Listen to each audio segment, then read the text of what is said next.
at AguChamp64 said, anticlimactic generic shonen. That's like a Teenage Mutant Ninja Turtles thing. Anticlimactic generic shonen. 青や強がって飛び乗って風に流って青空昨日を越えろ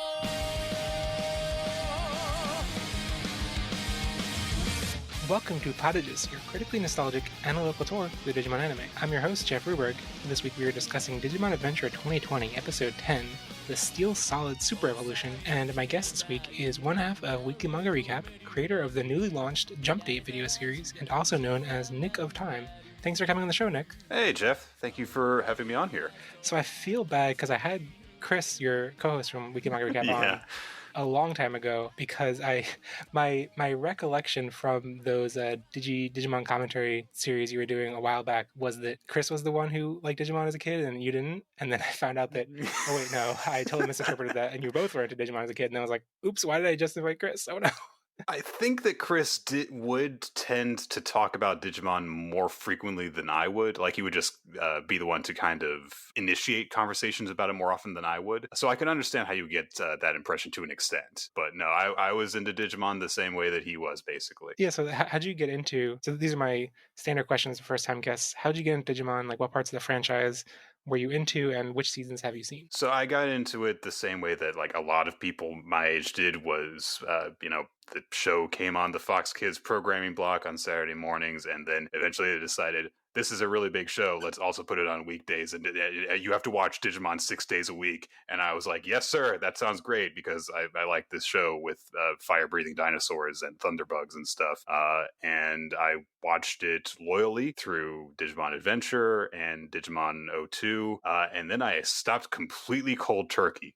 It was not like a very deliberate thing, but I do remember they showed commercials for Tamers, and I just kind of was like, okay, and then just didn't bother to watch it anymore. That's basically it. I mean, I did see the movie, not when it was in theaters, but I think that a friend had the VHS rented at some point, and I did watch it, in all of its stitched together glory. And beyond that, the only other exposure to like official Digimon stuff I can remember is that I had a couple of friends who had the like original Tamagotchi ripoffs, basically, and I remember watching over their shoulder while they played it. And that's really basically in terms of like my consumption of official stuff. It's been kind of a drought for the past almost 20 years. Until this series came around. I ignored all the series that came after 02. I ignored Try, although I heard good things about it and then very bad things about it. And here we are now. So I'm curious what, I hope the answer isn't just because I asked you to be on the show, but like, was there a difference between your interest in getting into Try when it was coming out versus this new show? Well, I think that hearing, they're going to remake it does definitely evoke different feelings than, they're going to make a sequel to the series. I have feelings of nostalgia for the series that go, I think, a lot stronger in terms of, I would like to see that done again than, I want to see how they grew up, especially because I've got, that one sequel or epilogue, I guess, episodes to go to and say like, yeah, that is exactly how it happened. Yeah, Matt became an astronaut, and that's all I need to know. But it's really weird because like I have very strong feelings associated with Digimon, despite the fact that I really only had a fandom for it for a limited period of time. I had like the entire Edamon saga taped onto a VHS at one point, and I would like take it with me on vacation so I could watch those, handful of episodes over and over and over again. Digimon is one of a handful of anime franchises that I got into when I was, getting into puberty, and so I was looking up fan fiction that was specifically for like shipping and stuff like that. I think Digimon is like entirely to blame for my entire understanding and outlook on shipping as a whole. So it was this very influential series for me. And when I heard sequel, I thought, okay, maybe I'll look at that eventually. And when I heard remake, I thought, oh, that could be fun. So a little bit more enthusiastic just because, I guess, of the strength of the memories that I had for the original experience of watching, as opposed to, well, a sequel requires that it's going to be a new story anyway. So That makes sense. So now on to a quick lightning round. Of the two seasons that you've seen, which would you say is your favorite? that's very difficult to say. I think that as a kid, I liked O2 more, but I think that now I just remember more of Adventure. I have more fond memories of it. So by that definition, I guess it's more my favorite because, like, oh, I remember this stretch of the season and this stretch of the season and liking that and liking that and liking that. And in O2, I've got these huge gaps in my memory, which means that I guess that they weren't all that good. So, parts of O2 aren't good? That's a very controversial opinion, I guess. It's that memory that there are gaps in there was recently there's this annual like DigiFest. I guess it was still a live event, but it wasn't in person this year. But anyway, they did a thing this year where they like ask for people's favorite scenes and like then do kind of like they did like a poll of favorite scenes from Adventure 02, and they also did Try and the recent movie. But for 02, it was like for Adventure, I think it was like the episode numbers they were from were fairly spread out. For 02, it was like, okay, the first 4 are from like the first 20 episodes, and then the last 4 are from the last 3 episodes, and it's like nothing in the middle exists in everyone's memory. No one likes the War Greymon saga, apparently. Don't be mean to him. He's my favorite. You hurt his feelings. I love Black War Greymon too. He's so me. 12 years old. What's your favorite Digimon? So I had to think about this question when you laid it out for me. In terms of like characters, I think it's Tentomon. I love that he's this kind of older soul that really appreciates Izzy for who he is. In terms of like design, I'm gonna go with Skullmeramon because he's Ghost Rider with metal, and it's if you know anything about like me and like my fashion sense and stuff, it precisely matches me because I apparently just never aged beyond 14. So I don't think Skullmeramon quite counts as this. So who's your favorite villain in the series that you've seen? So as a kid, I actually really, really liked Edamon. I guess because he was just funny. And I still definitely, appreciate him, but for kind of the same reasons in a way, it's Myotismon. It's kind of the obvious choice, but the reasons are because, like, when you think about him, he's just kind of goofy. He's a vampire, and he rides around in a hearse at night in order to kidnap women so that he can be a vampire on them. So he's weird. And since you mentioned liking Edamon as a kid because of his humor, do you remember liking the humor as a kid? Some parts of it. That's one thing. Whenever I think about it, it's like I don't remember. Like I don't remember the jokes. Like I think they all went over my head. I didn't even realize how it was like joke every 2 seconds. Certain parts of it, I did definitely appreciate. I know that I'm a little bit older than you, and so some of the reference humor wasn't quite as out of reach as it was for a lot of kids who watched it. Obviously, there are certain references and certain impressions that they gave to random Digimon that did completely go over my head. But there were some that I did kind of appreciate. Anyway, and an Elvis impression is probably the most like, okay, I get that one. Yeah. And also just Edamon's just a weird, goofy character. He's so full of himself and is in a way not even like evil. I mean, he's clearly bad, but he's not like, yes, I'm going to do this because I'm evil. He's just like, no, he's just a selfish jerk who wants power. So yeah, he's a jerk more than he is like plotting world domination. And he puts on his own concerts because that's what bad guys do. So yeah, and I mean, he has a heart of gold because he has that Monzaemon plush on his side. So he's a good guy. I forgot that he had that. Yeah. I think we'll get to Edamon a little bit in this episode because I think that's interesting contrast the way this show's been set up. But so of the Adventure cast, who's your favorite character? Izzy, very easily. I mean, I think that it's partially because I was a very geeky child. Got stuck. I got put in gifted classes and stuff like that, and so I related to him. And he also he happens to be into computers at a time when I was just starting to really get into having my own personal computer and stuff like that. And I greatly related to him, despite the fact that he's kind of a robot sometimes. So, what is your hottest Digimon take? Well, I know that people are really high on Renamon, but let me tell you, Numamon's the hottest Digimon. That's my take. Oh no! I got you. Oh boy. My hottest Digimon take, my real one. is that I'm not even going to cut like I know that some people say like, oh, Daisuke Davis gets too much hate for who he is. I'm going to flat out say like Davis is a great protagonist. I think he's a great hero. So A surprisingly earnest, heartfelt hot take. I love Davis. I mean, he is one of my favorite characters in all of Digimon. And I think I can't even tell you like logically why. It's just that I really, really liked him as a kid. So that's fair. I mean, it's not right, but it's fair. Yeah, see, that's a hot take. There you go. So I know that you did a lot of catch up to be on this podcast. So yes. You binged an entire show in the past week or so. Is that right? Pretty much. So what are your thoughts been on the reboot as a whole so far? So I had to write notes as I was experiencing it to make sure I kept track of some of these, but I managed to kind of pare it down to some general stuff. The first thing that was kind of important to me was the fact that I had to get used to different voices for the cast, which is I've gotten used to it basically entirely now. It was some characters it took a little bit more getting used to than others. In particular, a lot of the Digimon partners, I was like, oh, that sounds wrong. Having Agumon go from this, mild mannered, hey Ty, let's go on an adventure kind of thing to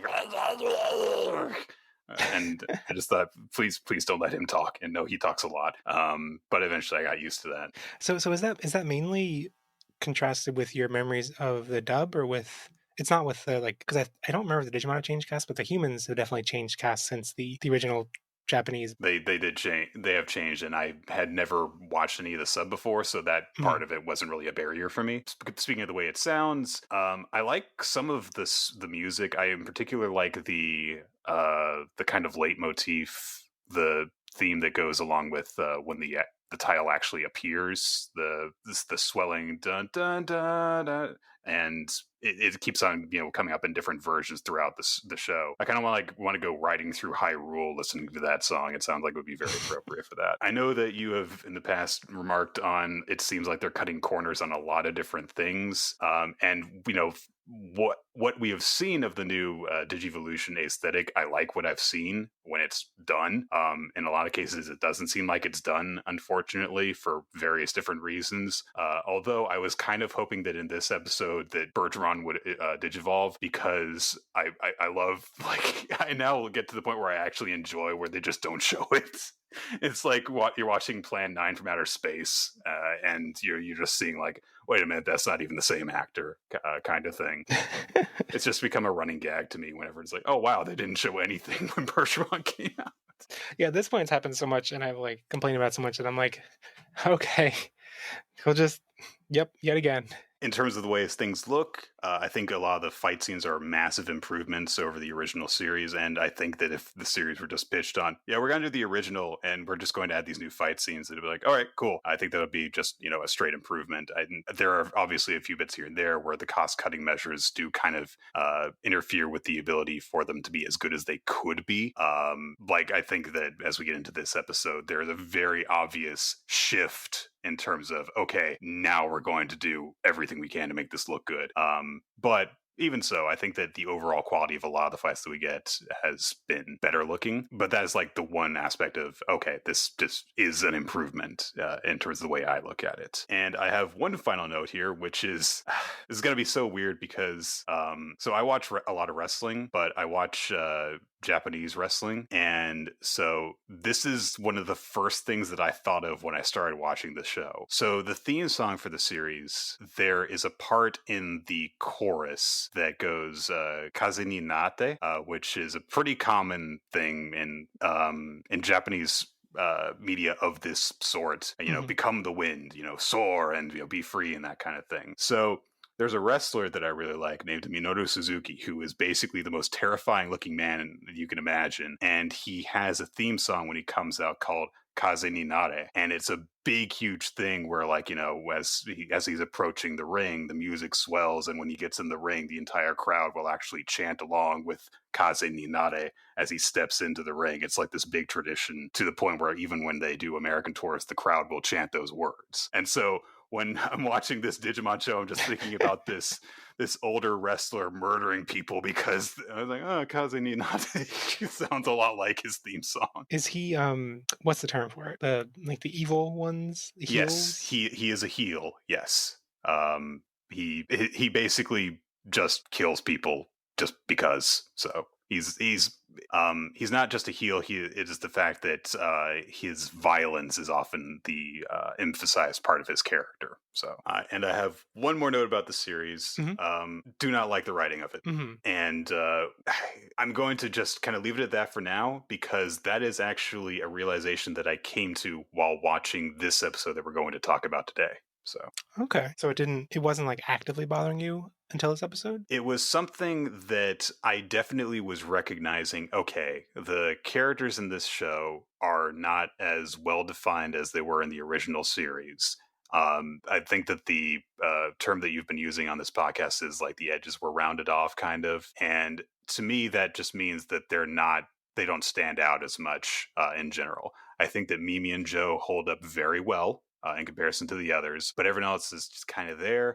And also, a big thing that I missed from the original series that I think this one could benefit from is the very Saturday morning cartoon element. Like, there's some sort of personality problem, there's some sort of interpersonal conflict that has come up in this episode, and we maybe don't completely resolve it in this episode, but the character takes a step forward, or the people who are having a conflict manage to put aside their differences, or they come to an understanding with each other, and that is the key to them beating the monster of the week. And that is not what we have gotten from this show almost at all. I think that there might have been one instance of it that actually like was tied into the actual episode itself. And I think that we really need a lot more of that. Not necessarily, because I know that some people are upset about the actual kind of mechanics of the show in terms of the lore, like with the crests and everything affecting things. I think you can change that stuff and it can be fine. But in terms of having an emotional core to the story and having character development and stuff like that, not having something in place of the stuff that we had for the original just means that this is less interesting. So Yeah, it definitely seems like they're leaning much more on spectacle at this point, and I'm hopeful that means that like they're front loading the spectacle and they're gonna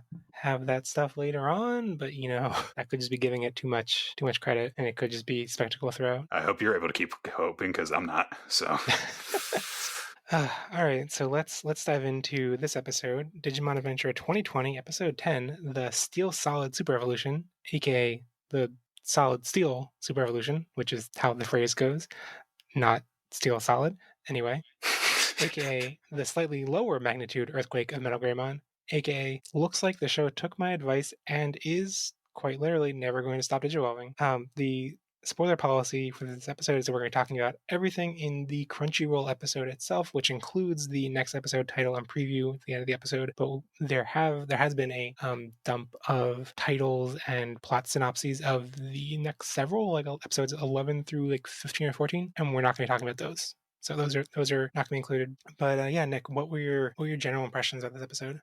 in as few words as possible, I hated it. Is that the most negative reaction you've had to an episode? So far, yes. And I think that it is, in terms of the placement of the episode, in terms of like the way the story has been unfolding, that has led to this. I'm actually very glad that you ended up having me on for this episode in particular. Obviously, I found out, it turns out I'm going to be around for the episode where the first Ultimate form comes out.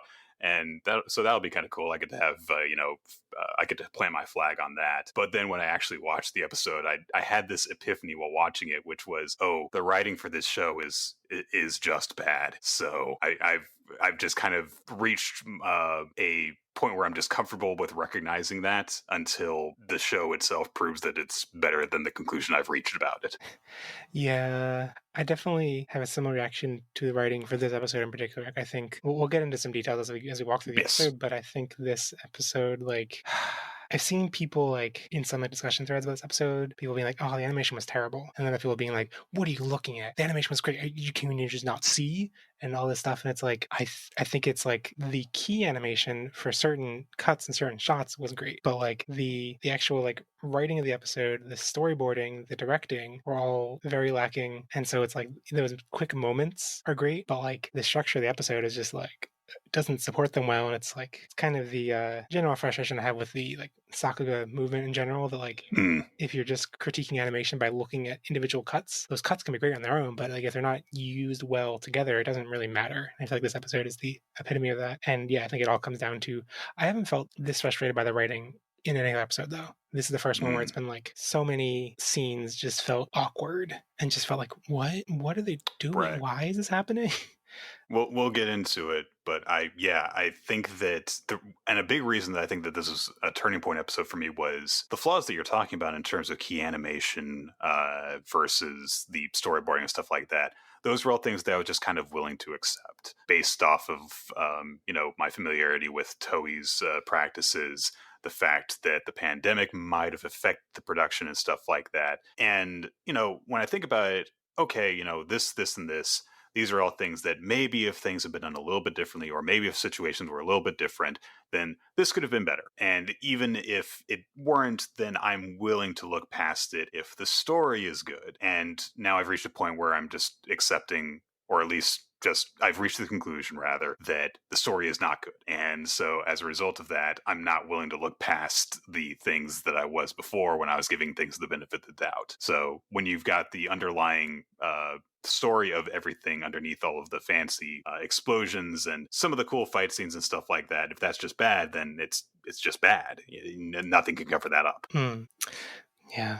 All right, so let's dive into it. So the episode starts off with a Digimon encyclopedia of Greymon, and I don't know, these encyclopedia segments starting off on a great note here, right? But it just feels so cheap, and like maybe it is the kind of like we were saying, like it like maybe it's because of conditions with the pandemic and like production troubles and stuff, but like it just compared to other recent or Digimon seasons, like Atmon and Crosswords have had similar kind of segments that are full of fun and levity and like that like feel a piece of the show. This is just like feels like filler for time and reusing shots from the episode, and it's like, okay, what Digimon can we pick this week that there will be shots of in the episode that we can reuse is what it feels like. And that's fine. Like that's all I can say about it. It's like, okay, that's fine. So yeah, so getting into once the episode itself actually starts, we just cut directly to the morning after last episode's incidents, which were I guess happening in the middle of the night because it was dark out. So it's light out. We see the rubble of the fortress completely empty and quiet. Sound Birdmon are scanning the forest, and the kids are in a cave. I want to say the Sound Birdmon are actually one of my favorite changes from the original. I really like how they match Devimon's aesthetic way more than Gears, because if I think Devils and Gears, I don't know why it didn't bother me as a kid. This very machine-like demon. Yeah, I think it's one of those things that we just accept it because it's like, okay, digital world's weird. Here's a gear that's digital, right? Yeah, I guess so. No, yeah. I mean, I guess in the late '90s, we thought that was, but yeah, Sound Birdmon aesthetic it really does fit Devimon, which is weird because I think they were designed as like a fan submitted design contest for like Crosswords or something, and they've kind of repurposed them then. So yeah, no, they fit really well. That's cool. Yeah, and it's cool to see like Digimon themselves being used as like surveillance devices, or like it feels pretty natural. But yeah, so I found this last episode especially with like Ogremmon's, because I really liked Ogremmon's not quite a sacrifice, but his moment of turning aside and shooting his fist out and be like, here's the direction you go. Oh, that was such a great moment, like one of the biggest highlights of the series. Yeah, Caveman Blood Knight helped us out. And at the time it was like frustrating that like, okay, he did this big grand sacrifice. Why isn't anyone moving? Why are you all just standing around? Like go do something about it, like move. Well, it turns out Koshiro, and I noted that you are distinguishing between like Adventure Cast with dub names and this group with sub names, and because of the epiphany that I came to this week, I'm going to do the same for reasons I'll get into. But we find out that Koshiro basically was like, well, hold on, before we run away from here, I need to back up the servers onto my laptop, basically. I mean, okay, that's fair maybe, but also he needs to film everything that's going on. It's just like he's got to post this to WorldStar afterwards. And like the characters, I forget who it is, like Joe or Goma. Someone says like, "Wait, you were filming this?" Like, yeah. Or wait, you're filming this? They say it on camera while they're watching the footage back. I think Tentomon says it. Yeah. You're filming right now? What are you doing?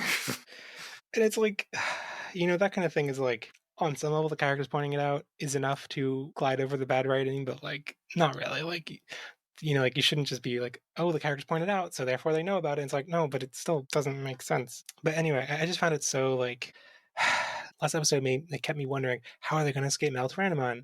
The answer is They did. They did, and it's all off screen, and they're gonna watch footage of how they did it on a laptop, and with like voices of them talking about the need to retreat. And yeah, this just felt like either like the writer or the director or storyboarder, one of those three, was basically like, we can't realistically actually depict them running away.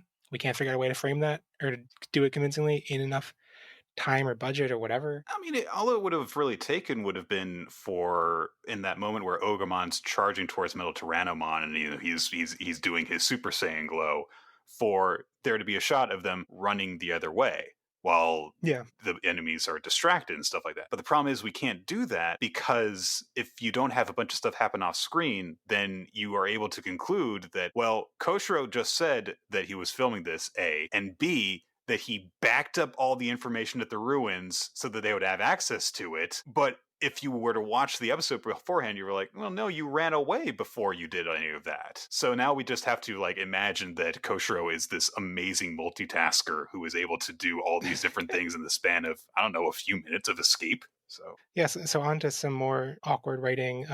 Taichi flashes back to Ogremon, and then Yamato, I thought he was trying to reassure Taichi, saying they had to retreat, but then says it's a shame they didn't get more info. And then Taichi says they weren't fighting for info, and it's not about friend or foe. And at this point, like the tension is so intense that like Mimi is freaking out and like wants Joe to intervene, and Sora stops her.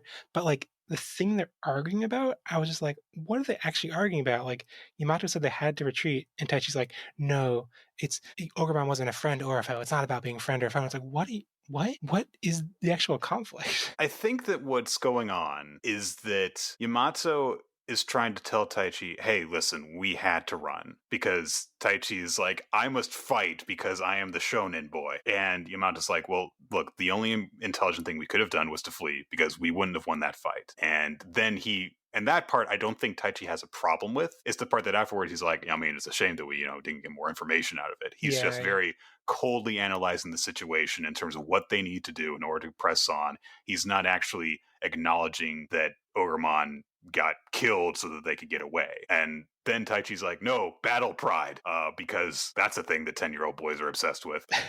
And so then he's like, hey, well, we weren't actually doing this just to get information, which Yamato's like, yeah, we were. That's why they went to the ruins. Right. Yeah, like when I kind of like re-examined it some more, I was like, okay, yeah, it's probably that line about like that one part about like it's a shame we didn't get more information, especially when Taichi is like kind of mourning Ogremon. Like it's pretty harsh for Yamato to be like, oh man, that worked out pretty well. Aside from the information though, and Taichi's like, yeah, what the hell? Ogremon just died. Like it says Yamato does come across as callous, but at this point they do the whole shonen rivals lock eyes and there's tension between them thing. And immediately when I'm watching the episode, this is before I kind of turn the corner. So I start going, yes, fight right now, fight. And I don't mean necessarily they need to blow up at each other. They need to throw down. They need to tackle each other like they did in the Puppetmon saga in the original. But they need to get mad at each other. Do something. And instead they just kind of like stare at each other. And like Mimi, like you said, Mimi's freaking out over this because like, oh, it looks like they're going to fight. And then they don't. They just, nothing happens. They just kind of like stop staring at each other because like Agumon wakes up. So. Yeah, and I mean, not even as far as the Puppetmon arc I just checked the episode number. Episode 9 of the original show was the one where they're split up and Tai and Matt are together and they end up in a fist fight. Oh yeah, I forgot about that. They're rolling around in the snow, tackling each other and stuff because they're so angry about because Matt's so broken up about TK being separated from him. Yeah. Yeah, rolling around in the snow because they're quote unquote so angry at each other. Friends. But yeah, I think that the big difference in Yamato's characterization in this version is that TK or Takaru isn't present. And so what I kind of hope is happening is that like they're setting up the seeds of tension between Yamato and Taichi, and then once Takaru is involved in the picture, then it's like, okay, now his full-on protective instinct will kick into gear, and it's like now it's not just a matter like a difference of opinion, now it's like his most precious thing is on the line. God, I'm gonna hate this even more when Takaru does show up. I hate that kid. He's been in one. He hasn't even been in the show. He's like his hand has been in the show and his voice has been in the show, But that one scene where he and Yamato speak on the phone, I was immediately just like, oh, this stupid kid is back, damn it. If that kid, I want to fold him up and slam dunk him in the garbage. I hate him so much. He's so annoying. It turns out you were Minoru Suzuki. Yes! You became the He'll win. break his leg. I don't even know why I hate him so much. I think he's just an annoying little brother character, and that's it. It's funny because my boyfriend's had the opposite reaction. He keeps being like, "Where's TK? Where's TK? Where's TK?" And I'm like, "He's not showing up yet. He's maybe not that's there. maybe that's my hottest Digimon take. Like, oh, TK sucks. I hate him. I don't think that'd be that controversial, but Okay. so I think once their argument pivots to like Yamato saying he doesn't trust Ogermon's info, then I'm like, okay, this conflict makes tons of sense. Like there's no awkward writing here. Like this is like, okay, it totally makes sense to Taichi. I assume that they all would have just taken Ogermon's word, but it totally makes sense that someone would be like, he was a villain. Like the person who wasn't having the emotional connection with him would be like, he was our enemy, and this could be a trap. Like Yamato comes across, I think, actually, so Yamato is probably the one character that I understand the most in terms of, like, he has a different characterization for this run through, and unfortunately, a lot of his character is just very generic, shonen rival, but the way that he looks at the world is very easy to grasp and make sense of. So yeah, when he's looking at the situation, he's like, why should we trust this person? And Daichi's like, well, you didn't lock horns with him in battle. You didn't trade foes, and your soul didn't meet his in the glory of battle, which it's so weird for him to be doing that in my mind. But yeah, I think that their disagreement does make perfect sense. I'm just upset that nothing has come of it as of yet, and it seems like they're doing a real slow burn with this, if anything, and I don't trust it to go anywhere. Yeah, I guess I just have a more optimistic read on that, because it's like for so many other bits of characterization, they haven't done any kind of slow burn on them at all. Like we haven't seen like no seeds have been planted for a lot of stuff at all. Right. So. We haven't seen like Koshiro's, any thoughts about his family situation. We haven't seen any kind of Sora's hints about a family situation. We haven't seen Mimi. Speaking of Sora. Someone speaking about Sora? When does anyone speak about Sora? Well, I know that she's a recurring topic on this podcast for this, at the very least for this season. But I was trying to remember how things play out in this show, so I actually watched it twice this episode to remind myself of stuff that happens, because I was like, I remember because I remember Mimi does a thing. Joe does some stuff. Koshiro delivers the exposition and everything. Yamato and Taichi have their disagreement over how to proceed, and I'm like, did Sora do anything? Was Sora there? So I literally watched the episode and took a note every time Sora individually does something. Not like just she's part of the group who are all watching Koshiro do his laptop thing. She's not part of the group that are there while they're running away from MetalGreymon. Just like she independently does something different from the others. And she has 5 lines in this episode. Well, that's more than I thought. They're all of them are like throwaway lines, basically. Almost all of them could have been said by somebody else. Like her lines are, Koshiro-kun, isn't this ... Welcome back, I'm glad everyone's safe. Sound Birdmon, if we're seen by them, MetalGreymon will rush over. Not only is it creepy, but it ... And then a thing that they do at the end, which is the only like thing where she actually shows, input in the group's activities, basically. But everything else that happens is like she watches Tai and Matt talk, or Tai and Yamato talk.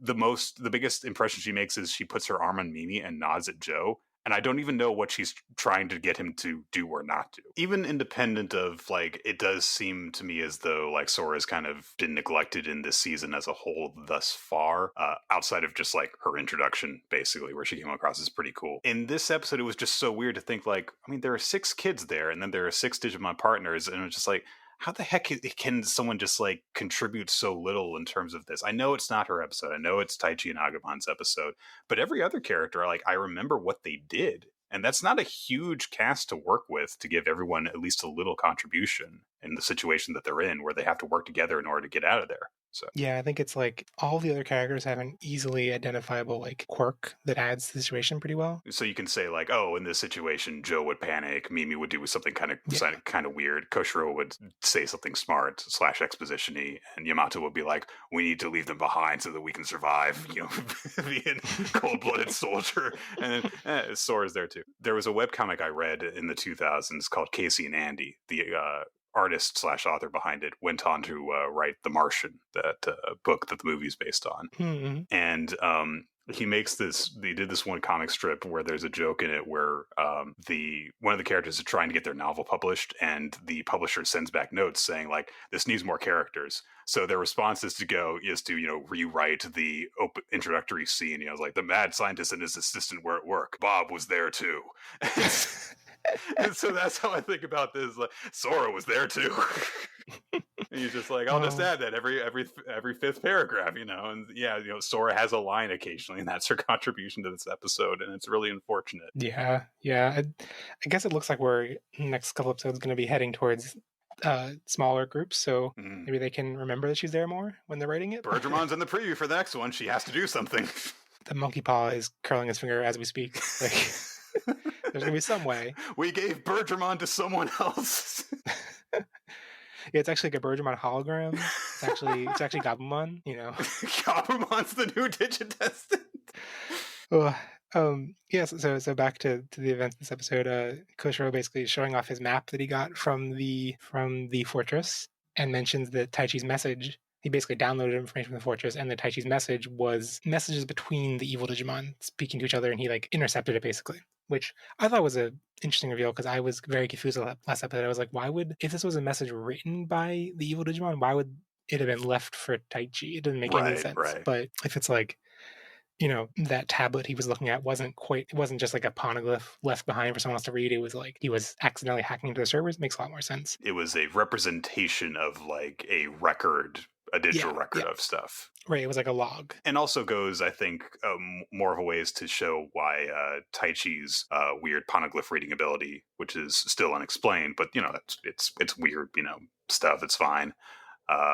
Why only he has it is that he just, for whatever reason, is able to tap into this. So and so basically Koshiro confirms Ogremon's gesture by looking at the data, where this little made me question a little bit that he basically sees where data was being transmitted physically on the map, and then overlays where Ogremon was pointing, and then says like, oh, one of the way he was pointing happens to be where in one of the directions data was being transferred. So like, yes, that's probably their hideout.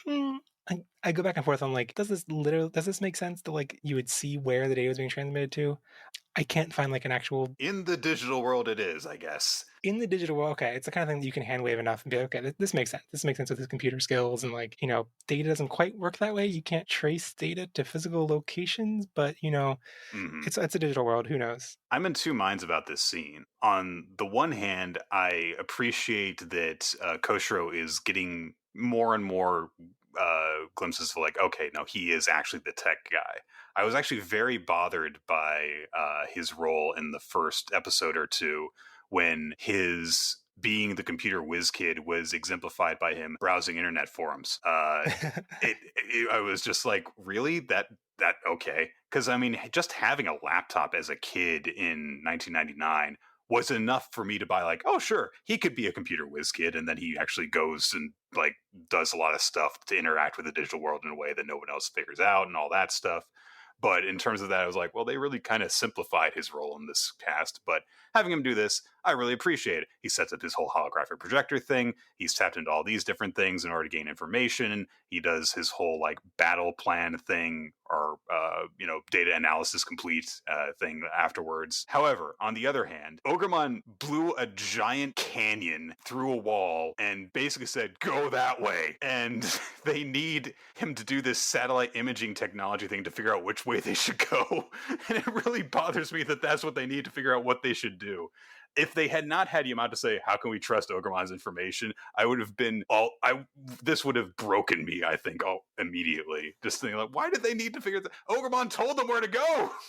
Yeah, it's especially weird because I feel like maybe I'm just projecting my own reaction to last episode, but I feel like last episode, I think most of the audience was like completely sold by Ogremon's gesture. It's like, oh great, that's the direction they should go. We're all on board. Yeah. And then this episode starts off and it's like, we don't know where we should go. And it's like, okay, I understand Yamato being hesitant, but like the whole group being hesitant, like I think I would buy it a lot more if this were structured just a little bit differently, that like they go in that direction, they reach the dark miasma pool swamp thing and can't progress, and then they're like, okay, was this a trap? Were these wrong directions? and then they regroup and are like, okay, do we really have to go that way? Okay, so we do have to go that way. Yeah, and that could have been solved by having Taichi and Yamato's conflict like seem like a bigger deal, that they were actually fighting about that. And yeah, I mean, I think that part of the weakness of the writing in this series as a whole is that some things are not as clear as they should be.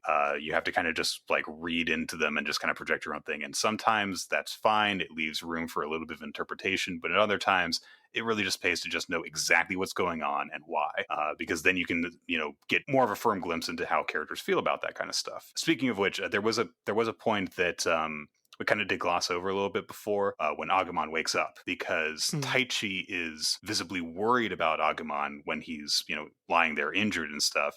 And then he is incredibly relieved when Agumon wakes up and he's in high spirits and stuff. And I just want to point that out now because I'm going to bring it up again later. So okay. Yeah, it was a cute moment. He was like very happy. Yeah, it was nice. Yeah. All I had to say about it. But getting back to bad writing.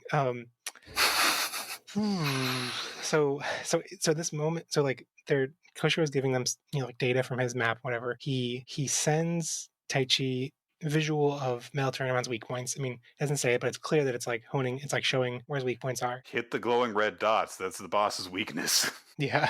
And like while this is happening, there's still like victorious happy music swelling because of them being so happy that they like confirmed the right directions or whatever.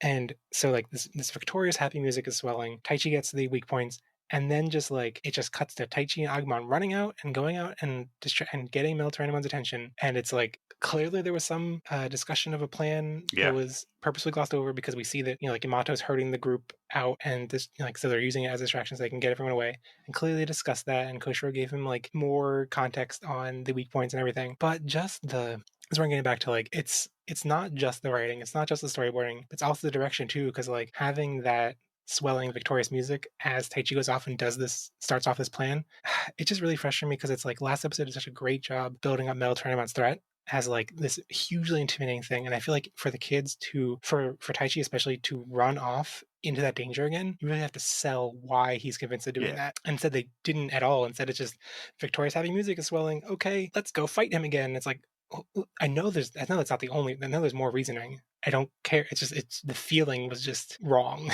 in running into it. There's an awkward moment where Taichi and Yamato like step outside, and Yamato's just like emphasizing like, hey, I don't think that we can just try and fight this guy again unless at least we have some sort of a plan. And Taichi's, arguing this point. And Sora's like trying to like sneak into the important characters conversation. She just like watches them for a little bit, and then she makes a suggestion, and then they kind of like don't really pay attention to it. They keep on talking. And I mean, they do a good enough job of saying like Yamato is against them just fighting this guy without any sort of idea. And then clearly they go and do stuff, and they do have a plan. The plan is obvious enough in terms of like, okay, we're going this way. Taichi and Agumon are going off to fight Melatoninmon. And I'm not clear on what their goal was, because Taichi says specifically like, okay, we'll meet back up with you after we're done dealing with this. I don't know if he's like, we're going to fight this guy and beat him, or if he's like, we're going to just fend him off long enough for you guys to get away, and then we'll meet back up with you. I was not clear on exactly what they were trying to do. And it doesn't really matter in the end, because they just have to fight Tyrannomon, and that's just kind of it. So, well, I mean, yeah, like, so when we eventually flash back to like Koshiro's instructions later on, it's clear that he's saying like, this is one strategy. This is one idea I have. It's the only thing I can think of. It's the only possible idea. So given that framing, it shouldn't be a guaranteed victory or like a for sure kind of thing. It should be like a stalling tactic. And the fact that they go into this fight gleefully running into it without us even knowing how they're approaching it, it just, I don't know. Like, it just felt very wrong to me for them to like, especially for them to have built up the threat so much and to convince us that like they should be scared of Melatoninmon, and then to just, like, I feel like just really just the music choice could have been different if the music had changed to like some kind of like dramatic tension building, like thing that made you feel like, oh, they have a plan and they have a mission and they're gonna enact that mission. But instead it's like, we're so happy. Let's go fight. You should have gone for quietly optimistic as opposed to, yay, we solved everything. And in my opinion, the music kind of fails during the fight itself too. It like sounds optimistic and triumphant / happy when things are going very badly for them. So right, like they keep failing, but it's like positive, happy shonen music. Yep. Yeah, so Taichi and Greymon confront MetalGreymon in a canyon, and this is a minor little detail, but I found it kind of weird and funny that like as Greymon digivolves, Taichi just kind of like lands on Greymon's head. So I'm like, did he jump up to Greymon's height? I guess later when MetalGreymon de-digivolves, we see like Taichi like turns like a ball of glowing light and then like float down. So I guess there's like digivolution magic that makes them float up and down. He jumps into his Zord. Yeah, but so basically they start fighting MetalGreymon. At this point, we don't see the plan because they run from the missiles and then dodge, and then we see Yamato and the others run into the miasma swamp. And yes, this is the great moment where Joe proposes throwing something, and while he's proposing that, Mimi sneaks into his bag, takes one of his books, and just throws it into the water. It's the best moment in the episode, like bar none. It made me actually laugh, and I was like, happiness! I needed this so much. I just love that Joe's like, maybe we could try throwing something into it. And, it's like, oh, that sounds like a wise idea. And he was like, good idea. Joe throws his book into it without anyone being able to stop her. And I love that he's like, my study book. No, but he's like, oh, okay, okay, good information. Wait, that was my book? Like, it takes me a while to realize he's not that smart. Oh, I just love Mimi's and she's so happy when she does it too. It's like, here goes. Yeah. And it's great because, like, I'm pretty sure she's still, I haven't noticed it recently, but she definitely earlier she has a bag of her own stuff. So, like, she probably had stuff she could have thrown herself. Well, her stuff is way more important, Jeff. Yeah, exactly. Her 5 other hats or whatever that she keeps in her bag. You know what we really should have gotten is Gomamon being like, let's summon marching fishes. Here, little fishy, just see if you die. Disintegrates to a corpse. Yeah, just like a dead goldfish floats to the top, and it's like, oh, okay. Look, guys, there are fish in there. This was the moment that I thought we were going to get the Bergermon does not digivolve, she just appears thing, because it was like, why don't they fly over it? And I guess the impression we're meant to get is that the entire area, because like Koshiro's laptop is buzzing at them. Back away from that. That's dangerous. Yeah. So I get the impression like you don't want to be flying out over an ocean of miasma that's wafting fumes into the air. I think that that's the impression we were supposed to get, but it did bother me that nobody even raised the possibility of trying to go over it. So right, that writing is just like you can easily explain away how they wouldn't be able to fly over it. It would have taken 2 lines, but right. it would have required either Piyamon or Sora to talk. So we couldn't do that. So well, I mean, it doesn't need to be Bergermon. They could have written on Kabuterimon. Yeah. If they only had one flying Digimon, it's okay. Maybe they couldn't fit everyone, but they have 2. They have Kabuterimon as well. So Kabuterimon can hold one of them in each of his hands. Like, so yeah, it's one of those things that there's 1 or 2 lines in this thing makes it frustrating. But yeah, so back to the Taichi and Greymon running into a wall over and over fight. The scene it reminded me of was in One Piece early. I think it's in the Baratie arc where Luffy's fighting that I don't remember the guy's name, but like the random villain that shows up and like is like a wall of spikes or something, and Luffy's just like, all I can do is punch, so let me just keep punching this wall of spikes over and over again. Yeah, that's what Agumon and Taichi do, or Greymon and Taichi do. It didn't bug me too much, but I would have really liked for them to have gone without the middle of this of the attempts. So like if they did the thing where it's like, okay, we got past this, and then they just get smacked down, which I thought was executed much better than the previous episode where Greymon tries to charge Drenmon and gets smacked down, because I thought when that happened it really lacked any impact that it should have had. And this episode, it's done much better. You really feel like, oh, they just got swatted out of the air. But there's like reused animation as they're dodging around lightning and stuff, and you can tell it's like they're just stretching this out to fill time that could have been spent on other things, like a little bit more explanation here or there, adding a planning scene like you mentioned earlier, and instead it's just like extending an action scene to a point where it's too long. Yeah, it's like every time that there's like these, it's very much like a JRPG boss fight. It's like there are these phases of the enemy's attacks, and they reuse the same animation for each of those phases each time. And it's like Greymon's really bad at quick time events, so it keeps getting swatted. Yeah, the X button showed up for like 3 seconds, and he just took 4 seconds to hit it. So. Yeah, but yeah, it's. So in like writing the outline for this episode, I went through and like noted down exactly what happens. And now I understand that, okay, each time it's like they charge, like they run through the laser lightning kind of thing.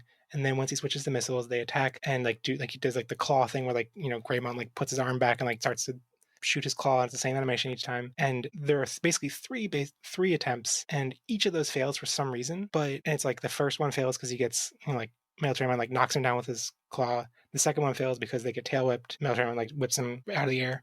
But like the third one fails because they like do connect and like hit him in the missile launcher, but the missiles already started coming out. This moment is actually my favorite moment in the episode, more than the textbook getting thrown in the water, because it's like the attack finally connects, and you're like, why did it still do nothing? Oh wait, they're getting pushed back. Oh, they're just flying in the air. It's a great cartoonish moment. Like they basically tried to plug the gun with their finger, and then the bullet pushed them away. And I was just, I was really surprised when it happened. I was like, oh, that's great. And now they're riding on a missile. Oh, I'm sure that they'll be fine. So. Yeah, it's definitely, there is a lot of cartoon logic, especially with throughout this whole fight, Taichi riding on Greymon's head and being completely unaffected, even when there's like a swarm of lightning like converging on their point and everything. But yeah, so until I like noted down how each of those attacks fails, basically, I kind of, when I first watched it, I thought they were connecting each time, and I was like, why isn't it working? Okay, they're trying again. Okay, it didn't work. Why they're trying again? Didn't work. I didn't really. So I don't feel like the action was even executed that well, because I don't think until I looked at it with a laser focus did I really get that it's like, okay, they tried, it failed. They didn't even get to connect. They tried, didn't even get to connect. Okay, they almost got to connect, but the missile's already out. And so yeah, I don't think it, even in what it was trying to communicate that well. And it was just, in the end, it was just a lot of reused animation.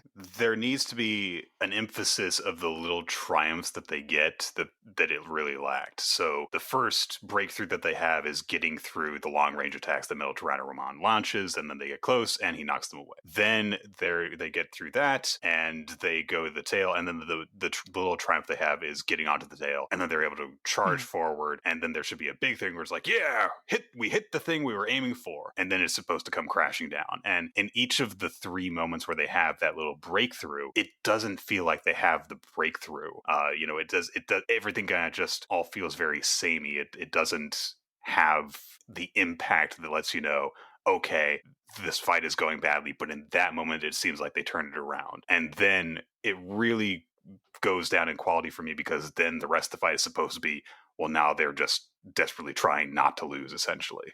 So, and it doesn't feel that way. Like it. Yeah, I wish it kind of just communicated better, like why they failed. Like, okay, this, and why they're going to try again. Instead, it was just like, they keep trying again because they just keep trying again. On the topic of MetalGreymon, I forgot we were thinking. So it's MetalGreymon. I only noticed this episode is spelled weirdly, and there's two aspects. Like, he's spelled the way that the like official Digimon reference book has always spelled it, with one N. But the part that I find jarring is how the Crunchyroll subtitles don't capitalize the T. Oh, so it's lowercase t in the middle after the metal. Yeah. Okay. And I don't know if that's a consistent style thing or it's just MetalGreymon. I guess we'll have to see. Oh wait, they did spell MetalGreymon this episode though. So right. I didn't notice that. So I would just find that jarring if they like spell all the names like that, like MetalGreymon and everyone. But it's one of those things that like shouldn't matter. So eventually, like they fly off in the rocket. They fly across the forest, hit a tree. Taichi's totally fine because cartoon logic. And MetalGreymon runs to meet them. MetalGreymon running really bothered me. Because earlier he was just like slowly like plodding along, right? Yeah. And then he just I can run. I can run when I feel like it. It felt like that was the entire reason they were able to get away beforehand, was that he was slow, but he was unstoppable, and his attacks were fast when they needed to be. Because when he's approaching the ruins in the previous episode, there's the very wonderful, grandiose effect of this approaching monster lumbering towards them, taking very slow, heavy steps. And then in this one, he just Naruto runs after them after he knocks them away. It's like, why are you going so slow all the time then? That's a good point. I hadn't thought of it that way. It does. I mean, independently of context, it looks kind of cool, but that's about the only reason I can think of. So yeah, I think it's just there so that they can be reunited and they can all watch the fight from a safe distance. But yeah, so the fight kind of resumes, and so they do another set of charges, and this point MetalGreymon claws the ground to grab them, and Taichi and Greymon have their last moment of like, we're never going to stop. We're going to keep punching this wall of spikes until they get defeated. And Greymon grabs MetalGreymon and starts to flip him while he starts to evolve. And this flipping, like, it's very awkward. Like, while it started to happen, like, so the claw went down, and then Greymon started to like go towards the claw. My boyfriend was like, "Are they going to flip him?" And I was like, "No, they're not. That doesn't make any sense. Don't worry. Don't worry. That's silly." And then it just starts to flip, and I'm like, "What's going on?" And another moment of like just the awkward storyboarding or directing. Like, we don't actually see the motions of how this flip starts. We just see the like, it cuts fall, back to it when it's like mid motion already. So at that point, it's just like great. MetalGreymon just floating upwards, and it's like, how it doesn't sell me on it being a plausible thing that Greymon could do.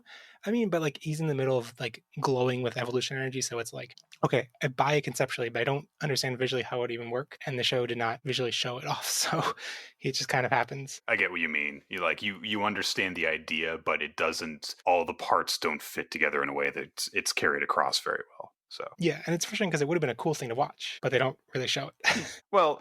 I've got some bad news. I think that parts of this weren't done. So, So are you saying you think that it was like production troubles because of the pandemic? I mean, I'll put it this way: what we see of the MetalGreymon Digivolution sequence is cool. What we see of it,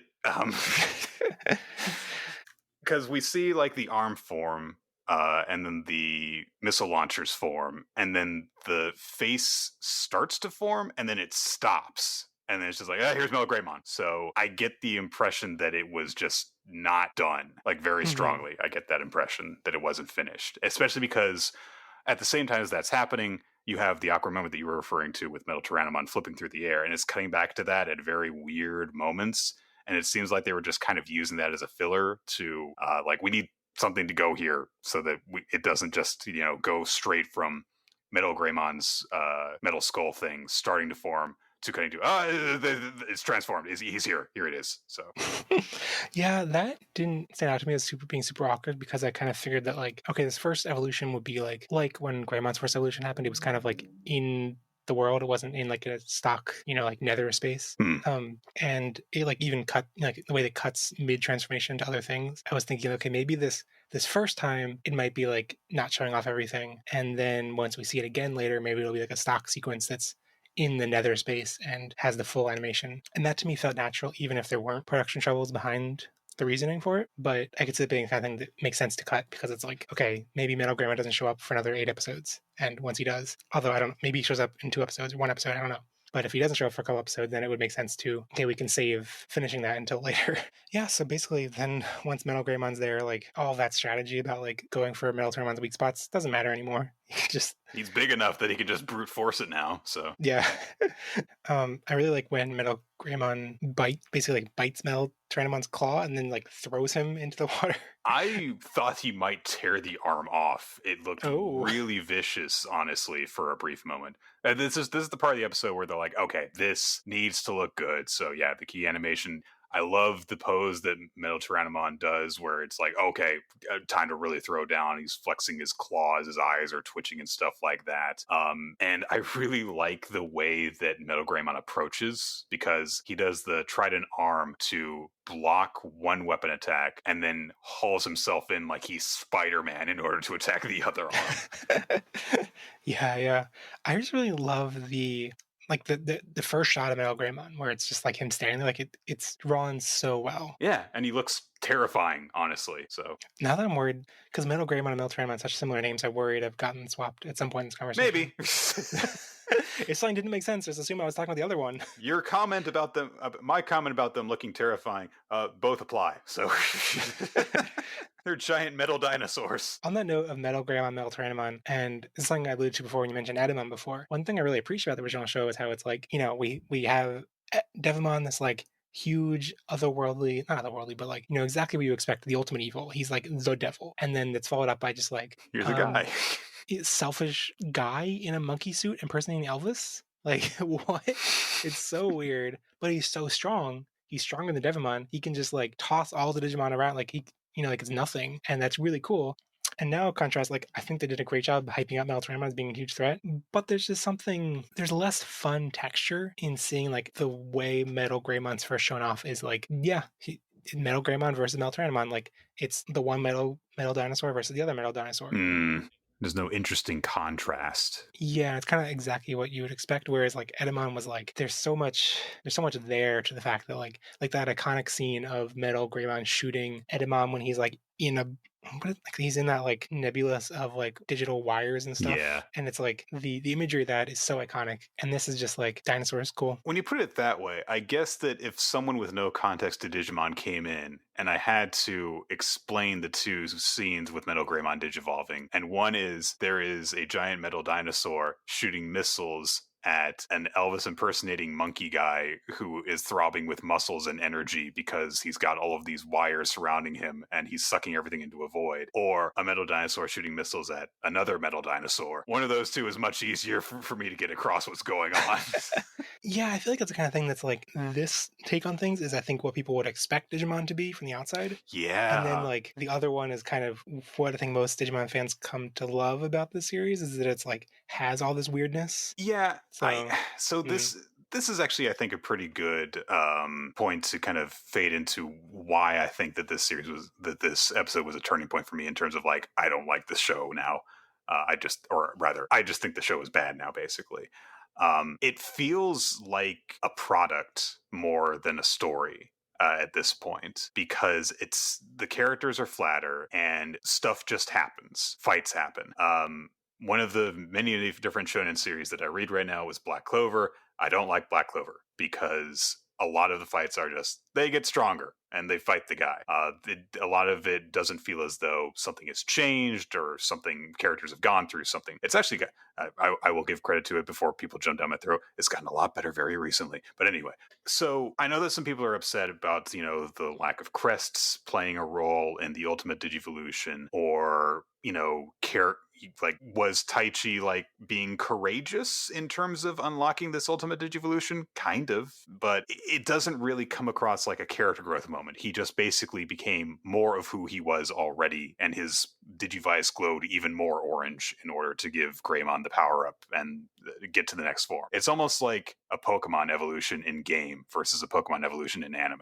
Like, it's time for them to evolve because they've built up enough experience, as opposed to it's time for them to evolve because a thing happened in the show to make that happen, basically. And I feel as though there were openings in this episode very easily to have a character growth moment lead to this important thing. And that's one of the great things about, anime and manga for young people, is tying character development to developments in an action scene, basically developing like the storytelling to what is happening in the universe, basically. Tying things to mechanics is what makes shonen awesome to me a lot of the time. And there was an opening for that in this very episode because Taichi is worried about Agumon at the beginning of the episode because his friend got hurt because they tried to fight Metal Tyrannomon and they got their ass kicked. Now they're going out to fight Metal Tyrannomon again, and basically nothing has changed. They are still as completely outclassed as they were before. This is a great moment for Taichi to not be cowardly, but to be afraid for his friend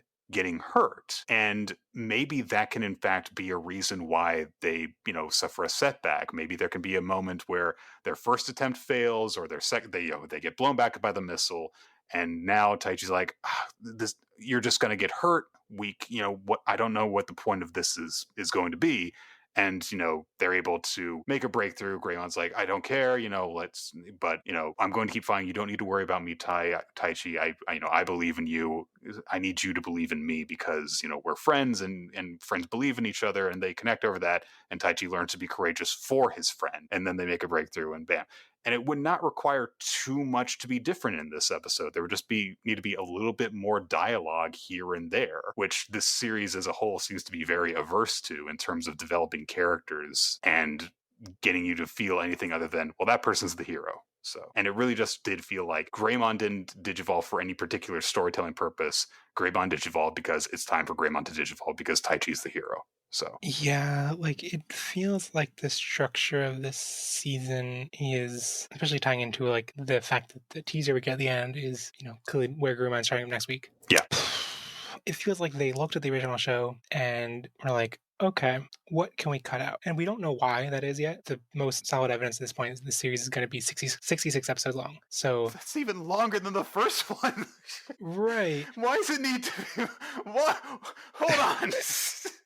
So like I've seen people speculate that like, okay, they're clearly cutting out time and like accelerating these ultimate evolutions because now everyone's going to get a mega evolution. And I'm like, that math doesn't add up. There's still plenty of time. So I think, my crazy theory is that like they're going to get through the mega evolutions by, like episode 20 or episode 20 something or Oh 30 my something. gosh. And then there's going to be like, I don't even like 0-2 time skip. I don't even something that we can't expect at this point. 30 episodes of Puppetmon. 30 episodes. Are you anti or pro Puppetmon? The arc went on too long. Ooh. Comparatively speaking, the arc went on too long. Sorry, we gotta end this show now. Oh, okay. I shouldn't have invited you on. I think that the Puppetmon arc by far is the most interesting out of all the stuff that happens in that entire arc. But he was emphasized too much. I guess I'll put it that way. So I don't know at this point how they're going to be spending that time, but it does to me at least seem like they looked at the initial show and they're like, okay, what can we cut out? We can cut out, these like Angemon's evolution is in what? I mean, there's no evolutions between Ikakumon's evolution and Angemon's evolution. Cut that out. Yeah. There's no evolutions between Angemon's evolution and MetalGreymon. Cut that out. Okay, like, and look, we got one episode without an evolution with Ogremon's characterization instead. Okay, that's all you need. So like, it feels like it's meant to sell toys, like, Yeah, I don't. I think it's like it's rushing through things, and it definitely feels like they are. It's not coming from a character focus first. It feels like it's coming from we have this target of evolution we need to get to. And if I'm being generous, it seems like they're saving those like big character moments for the mega ultimate evolutions. But even so, it's not like like this character development isn't a binary thing. It's not like Taichi is undeveloped, developed. Yeah, that was a switch. We flipped it at the end. So like you could use the champion evolution and the ultimate evolution and the mega evolution to hint at his character along the way. And the original show did that. Like seeing in Izzy's first episode, which like those initial champion evolutions didn't have tons of character growth, but we still got to like learn about his character in those early episodes. So yeah, it's like I don't find this evolution to be like so frustratingly unearned, which I know is a common sentiment. I think it's not quite fair to compare it directly to the exact same evolution in the original show. Like MetalGreymon at that point was 20 episodes in, we're half the way through there. So it makes sense that we're like half as invested. Yeah. So like I don't think it needs to be, the same payoff they would get at episode 20. But the general trend of rushing through things, having a target pace they were trying to meet is worrying. That's why I said like the reason I had a turning point on this episode was not because necessarily of how the episode itself plays out, although we have definitely noted like there's a flaw here, there's a flaw here, there's a flaw here. It was for me like just kind of a breaking point of like, all right, I've been through 10 episodes of this now. It seems definitely like it's trending in a certain direction. I don't see it breaking that trend. And this was a very big example of that because it's supposed to be this big climactic moment. We're going to the next stage. And it really doesn't feel like it doesn't feel like there's been any change from the last time that we reached a new stage in terms of who the characters are and what they've been through. Taichi feels literally exactly the same as he did in episode 1. And, he and Agumon have been through more stuff, but they're just kind of like, we like fighting and we wanted to win. So we did. And that's basically it. So yeah. Digimon, like in all of its seasons, has like a push and pull between like mechanic-based evolutions and character catharsis-based evolutions. And the ultimate evolution in the original show was one of the few times it was both. They need to collect the tags and collect the crests and then activate the crests. And it was like I guess it's a moment that everyone remembers so fondly for all those characters because it had that like long burn buildup of those three things. And this instead is just like it's not based on mechanic. It's not really based on catharsis either. It's just kind of like, well, it's time, And so I understand that it's frustrating. And even that feeling of like, oh, it's time. It's like, well, to us as the audience, it doesn't feel like time yet because we expect it to be, not this soon. So it's weird. I remember after watching episode 1, and I think it was that episode 2 was titled War Game. And I was like, oh, Megamon, episode 2? That's not possible. And it did happen. I was like, oh, possible. Okay. But like, so I remember at that point, not knowing how long the series is going to be. And I was like, is this going to be just a highlight reel of the best moments of Digimon? stitched into a show. And okay, it's clear it's not that. Like, we're getting a full, proper adventure, the kids' events, exploring the digital and everything. But I think its philosophy at heart is still kind of that. It's still a highlight reel of like, let's get through all the evolutions. And I think to really know how that will work in the end, we have to see like, why are they rushing through it? Like, we have to see what they're saving space for. And I wouldn't be surprised if people fall off around this point because they're frustrated by this pace, and then are lured back in once they reveal what that extra time is for, Yeah, I get the impression that this stretch is going to be where a lot of people take not necessarily the point of like me, it was like, okay, I'm done with this, which I'm going to keep watching because it's Digimon, and also because it would be nice to appear in this show again. But I think that a lot of people are going to kind of turn on the show at this point. And I think that a lot of people's optimism is going to suffer here. And I think in order to reverse that, not necessarily we have to get to like, oh, we have to, get back to, the way things were in 1999. I think that changing things mechanically, changing things thematically, whatever, feel free to do that. That's the entire reason you want to remake a series is to do a different take on it. That's what makes it interesting. But if you're going to change something from the original, then I think it needs to be replaced with something. And it feels as though, like you say, like they're kind of copying some of the stuff from the original and just not having anything replacing the stuff that they've had to take out in order to cut for time. And it's frustrating and it's also confusing. So yeah. I'm hopeful that we get like glimpses at, what they're rushing towards. I don't know. I mean, I guess the only glimpse we've gotten so far is that they're going to be mega evolutions and potentially something beyond that. Is Devimon canonically still a champion level? I mean, like in the broader media canon that is like, Digimon cards, games and stuff, yeah, he's only ever been a champion. So are they just going to show up in front of him? He's like, oh, you're all ultimate, and they're just going to wreck him? I don't know. I mean, maybe he's going to be like a Wizard of Oz kind of. It's like he doesn't want to reveal himself behind the curtain or something. You would think that I actually lift this much? This is just this is just a muscle suit I'm wearing. Yeah, I mean, maybe he's going to evolve into Myotismon. Maybe, like, who knows at this point. And Marine Devimon. Ooh. That always seemed weird to me. So what, one of the random people that's following Myotismon happens to be Devimon's evolved form? What?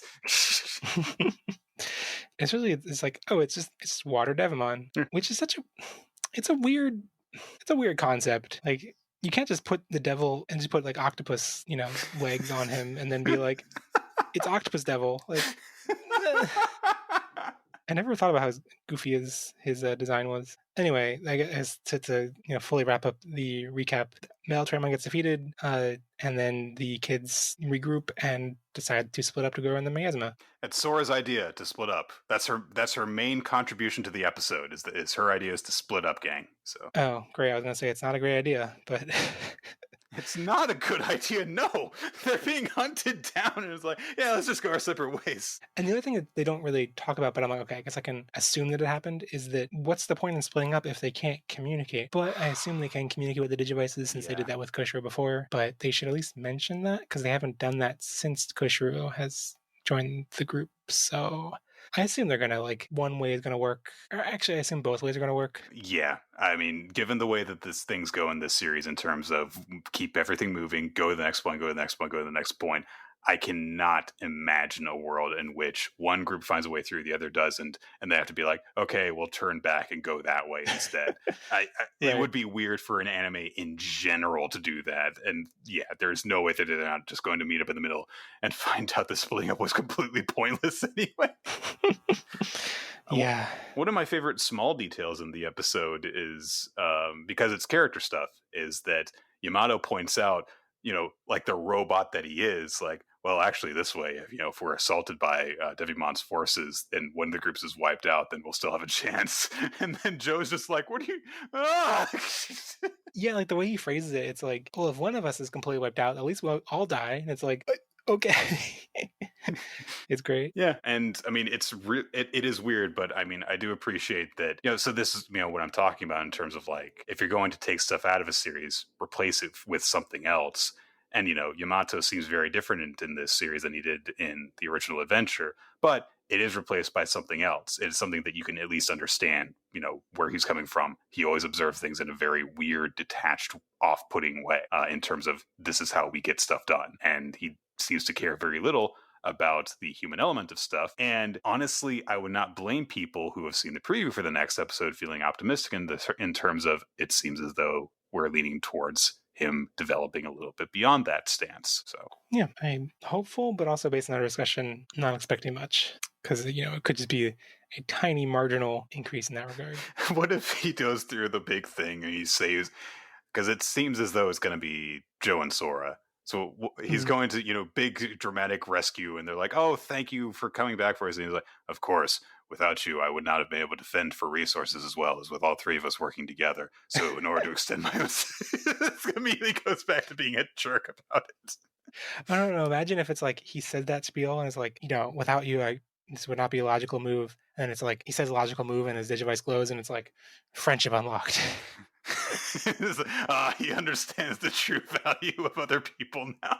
Or he does give that whole spiel and then he crosses his arms and looks away while blushing and goes Babaka, and it's friendship. There you go. All right, so let's move on to some 3-word reviews. So at Writer of Rye, friend of the show, previous guest, said Sora backgrounded again. At CC Takato said evolution is random. At Dot Yawning said kind of underwhelming. At WildWing64 said MetalGreymon. At Andy Lucas TT said pointless unearned erg. At Empire Will said, well, this isn't 3 words, but no, my prep book. I'll allow it. Yeah, I'll allow it. No, my prep book? No, my prep book? Prep book can be 1 word. Yes, sure. Let's do that, yeah. At AguChamp64 said anticlimactic generic shonen. That's like a Teenage Mutant Ninja Turtles thing. Anticlimactic generic shonen. At Your Sam Reblek said pure cool action. At Mixup Ace said rad as hell. At Enerin Nat said The Tai Chi Show. At Punk Agumon, 1 good fight. At Grim Catishan said, oh no. You got the hard one. Grimacing face, sad face, pimply face? Isn't that supposed to be like a sun? Is that the one that's like... I don't know what that is. I think of like the Teletubbies like sun that has a face on it. Maybe it's a stapled on face to indicate the smile is fake. I don't know. It's a weird looking face with like dots around it. According to Emojipedia, it is full moon face. Anyway, okay. So Snowwolf 2012 said, just fight harder. At Austin LC23 said, Tai Chi is immortal. At Shens the Griot said, that wasn't courage. Also, side note for people might be... Some people try to break the rules and submit multiple 3-word reviews, and I feel like that would have been a little bit against the spirit of it. So for the ones that had multiple submissions, we just picked our favorites. Yeah. So keep that in mind if you want to try and cheat this next time. All right, so on to questions from listeners. Enurin Nat said, the contrast between the original Adventure's depiction of genuine courage versus 2020's Shonen Never Give Up was on display this episode. I'm afraid that the other evolutions will be similarly lacking in depth and character. Is there a chance the others can still shine? We did discuss that to an extent, but in terms of like the others, I mean, it's definitely possible. I mean, each of them seems to be like they're going to be, their own episode in the same way that it was in the original series. And I definitely think that episode to episode, maybe the approach could change a little bit. This one, you could at least contextualize what was going on as, Tai Chi was being courageous. If someone were to tell me specifically that was what they were going for, I would believe you. I would say it wasn't done well, but I would believe that was what they were going for. And from what we see in the episode preview for next time, it seems as though Yamato is going to have some sort of friendship thing going on for where Garurumon's evolution. But I feel as though between all of the different virtues expressed by the crests, I think that courage and friendship are the 2 most obvious. We're just going to shown in this choices. So I don't think we're going to get a really good idea of how things are going to go. Maybe not even for Sora's. Maybe not even until we get to Koshiro and knowledge, because I think that it's going to be very difficult for them to just pass off. Oh yeah, he used knowledge when he just held his Digivice and was like, "Win, Kabuterimon." So Yeah, like Sora and Love could very easily just be the generic like showing affection for her partner. Yeah, I don't know. I guess it's just because also interestingly, like for the original Champion evolutions this time around, like Joe's episode definitely had a lot more to do with his like had genuine character development and like was along the lines was related to his crest attribute and stuff. Yes. Whereas none of the other kids were really. So it seems like it could totally be different case by case, and it could just be a situation of like each episode getting a different writer and that writer just being up to the task more. Understands Digimon better. Yeah. So I mean, I hope that there's like a general plan for everyone. It's like because I think that this does. It's not much stretch to say this episode was Taichi showing courage. It's just a very different kind of courage, and it's a much shallower. You can't even call it an arc. It's compared to the original series arc where like Taichi goes on a full roller coaster from the time where he like the Edamon arc is basically Tai's development arc in terms of understanding what he needs to do in order to reach that next level, and he has a big setback, and he's briefly traumatized from it, and they have to have a whole thing with Piximon, and then even in between that and the actual Digivolution, there's the part where he thinks that he is invincible, and then he finds out he's not. And so then he fully understands the consequences of everything that could go wrong in the situation he's heading into.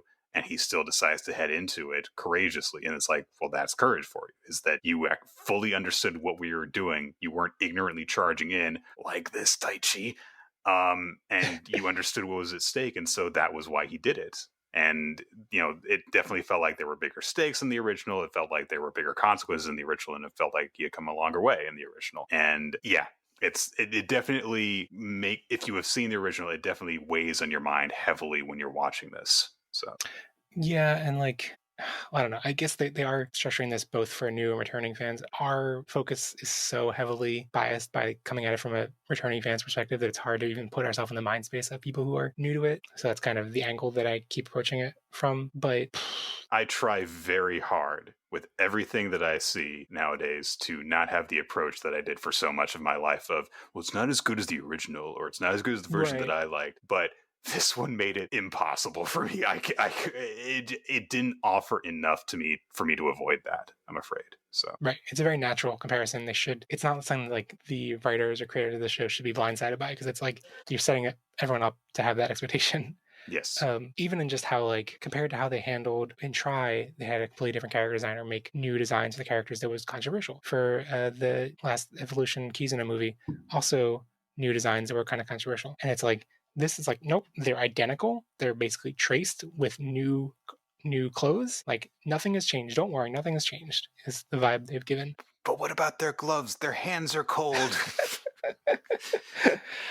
But going back to what you're saying about like Taichi's arc, I think the thing that's kind of awkward looking back on Adventure is that like he has that arc throughout episodes like 15 through 20, and then what, like I don't think that's kind of like the culmination of how Taichi interfaces with courage, and that's kind of the end of it for the rest of the show. And it's like there's still tons of conflict, and it's not like, oh, he doesn't, there's nothing interesting for him to do. There's plenty of interesting stuff for him to do, but he doesn't, like by the end of the show, it's like, okay, we're at episode 54 or whatever. It's like, okay, well, Taichi reached the zenith of his like arc with courage, before the halfway point of the series, and hasn't really grown or changed much since then. Sure. So I could totally see how like maybe they're stretching this out longer, or like saving those big pivotal moments and giving them a more even character arc over the course of the season. But we haven't really gotten signs of that either. So give everyone a bit more of the Matt treatment, where he had the breakthrough with friendship, but then he had to kind of go on another thing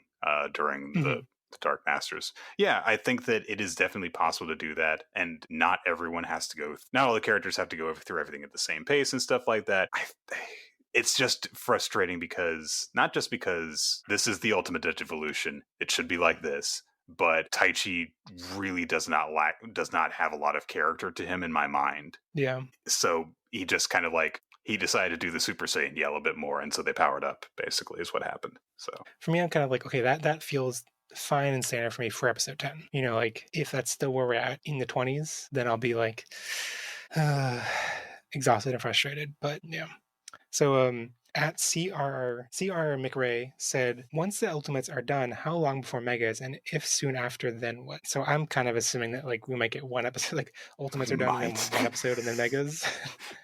We're just gonna invent new Digimon forms. It's fine. We'll just have 6-episode chunks and eventually 7 and 8 episode chunks of everyone digivolving in a row. And once we figure out how many times that divides into 66, and there you go. That's how many forms there are now. No, I mean I don't think there's any indication at this point what's going to be beyond.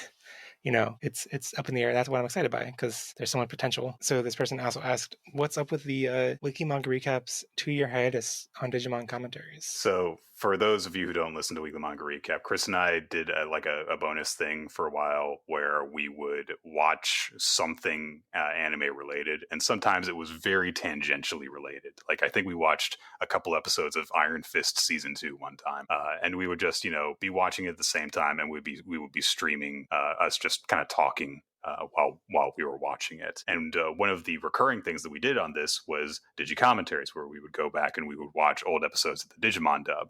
And the reason we've stopped doing that, the original reason we stopped doing it is because Digimon Adventure dub is no longer available on Crunchyroll, which is what we were watching it on. Oh. So we could get Hulu subscriptions, or we could not do that because we've already got all these other streaming subscriptions and stuff. And in addition, beyond that, we just haven't done commentaries in a while because of various like scheduling problems that we've been having on a bunch of stuff. The reason specifically why we didn't do Digi commentaries is because of Crunchyroll. Blame them, not us.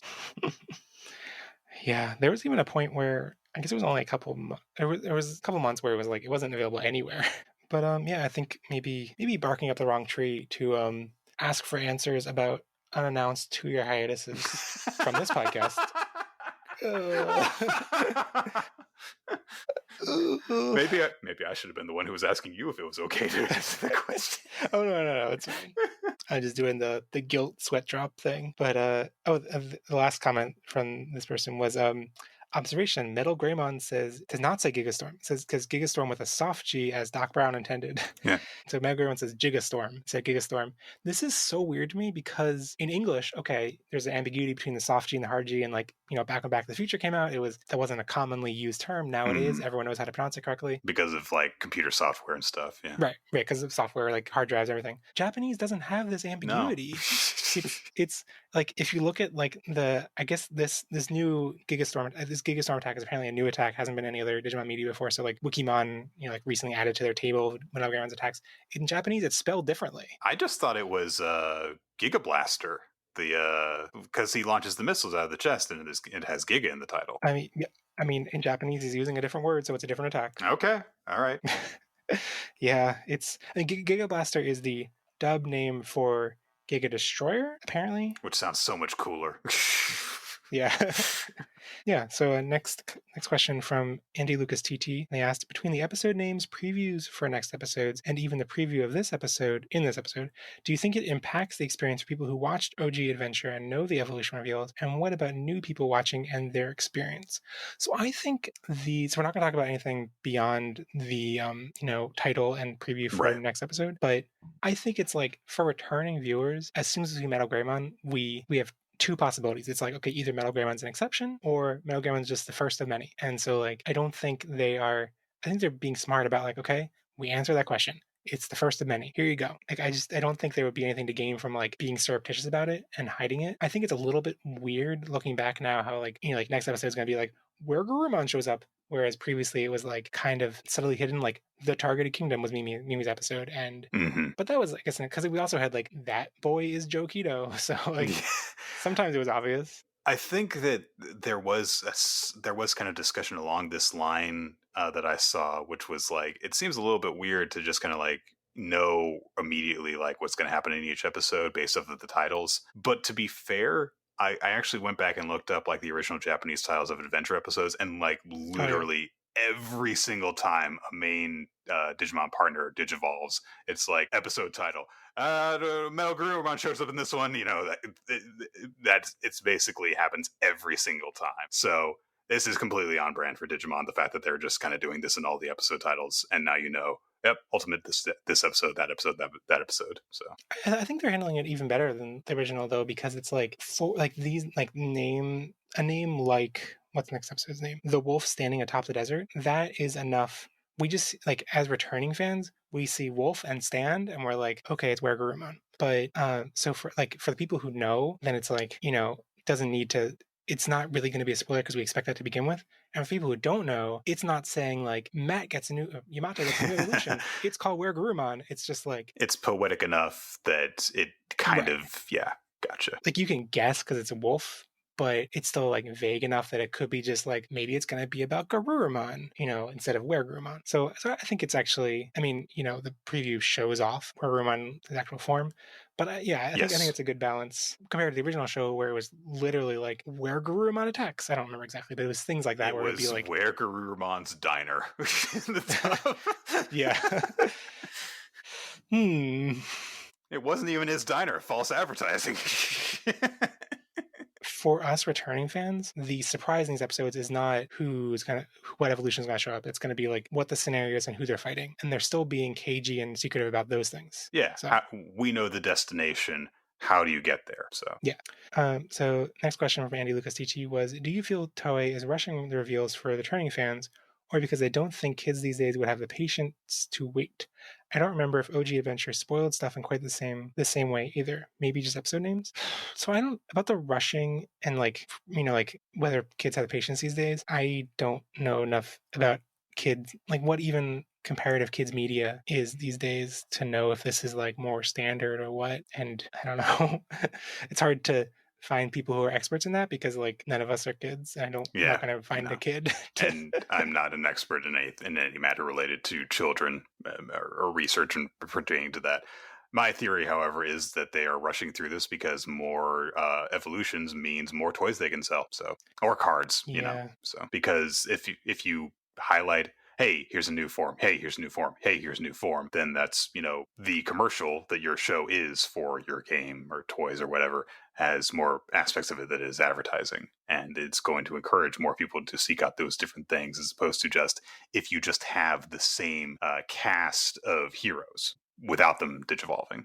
It's a very, I know, harsh way of looking at it for me to just be like, yeah, they just don't care about anything beyond like the bottom line in terms of selling stuff to kids. But that's what I've walked away from this episode feeling. So yeah, and I mean, Try was a Digimon series that was like. It was character focused, but also because the strategy behind it was long-term merch, like pop-up shops that could keep selling merch of your favorite characters.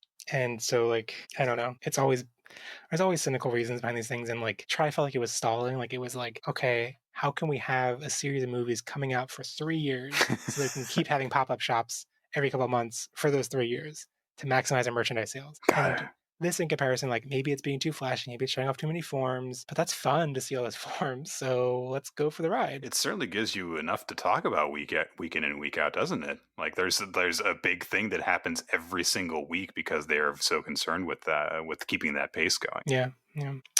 So the last question came in from Golden Pelt, and they said, given that the show still hasn't acknowledged the crest beyond the visuals, do you think that the children will have to work to consistently be able to reach perfect level, / ultimate level? Or is there just going to be continual power creep until we have Omegamon in every episode? I'm assuming that the crest quote-unquote activations will be saved for Mega / ultimate evolutions. But yeah, how do you think about that, Nick? I mean, I could see that happening. I think that, I mean, I will be honest, if we're racing through, like the power creep to this extent, one of two things is going to have to happen. There is going to have to be, as they say, they just keep on getting stronger and stronger and stronger and stronger and stronger and stronger and stronger throughout the entire series, or there's going to be a point where they kind of exhaust their options at one stage of it or another, and they just have to do other stuff instead. And so I don't get the impression that the crests are going to exist, honestly, at this point, which I don't think is really a problem because you don't necessarily need the mechanic to be the same and you don't need the themes to necessarily be the same. I think that you just need to do something in order to do stuff. And hey, maybe they literally will just not tie in emotions, or the specific rather, I should say, emotions to the Digimon partners getting stronger. Maybe it'll just always just be determination, shonen, guts, springtime of youth, and that's it every single time. I get the impression from this one that it's not going to be a problem for them to access Ultimate Form on a regular basis. Like, I don't get that impression at all. For all I know, in 2 episodes, which is going to be the next one where it seems that Taichi and Agumon are going to actually be featured because it doesn't look like they're going to be around in the next one, we might get more insight into that. Maybe they will try and access Ultimate Form. They won't be able to. And then maybe we'll know more. Yeah. I don't think there'd be a problem, too, if they're able to consistently reach Ultimate. I think if there's a point where they're consistently able to reach Mega, maybe. if there's a point where they're consistently able to have a Megamon every episode, that on one hand worries me. It doesn't feel right. But also, like, there is good narrative tension there. Like, one of the few things I really liked about Try was this, like, because until Try, it was like a Megamon only showed up in these, like, big dramatic movies, and it was like, it was always going to show up because it's a big dramatic movie. But in Try, it was at least like we saw like the day-to-day life of like, oh, well, like Taichi and Yamato are fighting right now, so like they're not going to be able to unite and form a Megamon. And so like if that is an option regularly, that could lead to some interesting dynamics, especially if, as I unrealistically hope, there's going to be more than just a Megamon. It's going to be like more combinations of the Megas forming into different combinations. But I wanted that in 02. I wanted more DNA Digivolutions. It's like, no, we're just stuck with these 3 and that's it. Yeah. Have fun with whatever the heck the Cody TK one was. I don't even remember. I remember it was stupid. Shakuamon, it's actually very important, ancient Japanese religious. I don't care. Imagery. It looks stupid. Yeah. It had cool eye beams, but that was about it. I really shouldn't get my hopes up for there being other combinations because it's like the opening and ending make it clear this is the Taichi and Yamato show. So yeah, I shouldn't get my hopes up too high for anything other than that. Which, I mean, honestly, I think that it was kind of that way in the original series too, in terms of the emphasis that they got. Like, I know it was something that I kept kind of thinking to myself when I was listening to your previous episodes of the extra attention that their Digivolution sequences get was, well, yeah, but they did that with their ultimates, and they really want us to get megas. So yeah. So now that's it for questions. So any other final thoughts about this episode you didn't get to mention? We've been talking for a while, so I think that had been very thorough. Yes. Yeah, I wrote down here that like, oh, there was a new insert song for the Ultimate Evolution. It was fine. Didn't like it as much as the Champion one. So yeah, one thing I thought during this episode that we didn't talk about much at all was the implausibility of Taichi riding on Greymon and like just like surviving all these lightning attacks and stuff. And it's like it's very implausible, and I've seen people be frustrated by that. But like Digimon is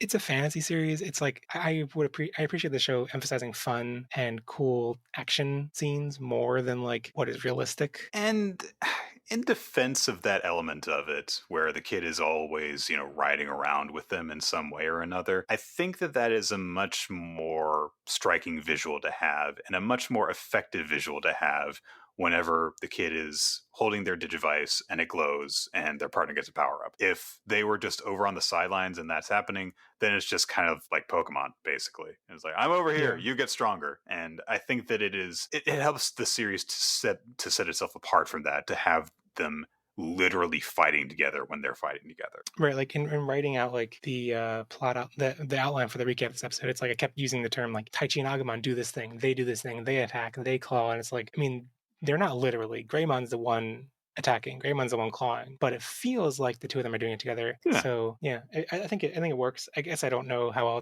if everyone is gonna really fight that way going forward, but it's one of those things that I remember in 02 noticing and being like, the original Adventure series was very realistic about this. Like, they don't really do this at all. And then in 02, all the kids ride on the Digimon all the time, and it was like, I feel like they lost something. Samarimon has a capsule in his head specifically so that Cody can come with him.